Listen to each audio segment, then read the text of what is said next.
ଜୟ ଜଗନ୍ନାଥ ସାଙ୍ଗମାନେ। ଆମେ ଦୁଇ ଜଣ ଏତେ ରାତିରେ ଯାଉଛୁ ଆମ୍ବିଳି ଗାଁ, କାହିଁକି ନା ଆଜି ମା ନାରାୟଣୀଙ୍କ ମୂର୍ତ୍ତି ପ୍ରତିଷ୍ଠା। ପୁରୁଣା ମୂର୍ତ୍ତିକୁ ବିସର୍ଜନ କରି ନୂଆ ମୂର୍ତ୍ତି ପ୍ରତିଷ୍ଠା ହେବ। ବାଣ ଫୁଟାଇ କାର୍ଯ୍ୟ ଆରମ୍ଭ ହୋଇଗଲା। ଚାଲନ୍ତୁ ଯିବା ଦେଖିବା।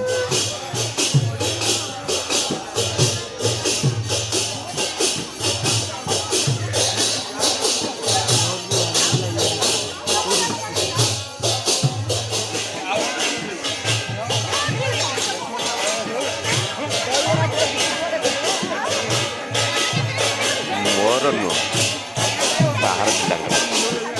ଏବେ ସମୟ ହୋଇଗଲା ମୂର୍ତ୍ତିକୁ ନେବା ପାଇଁ।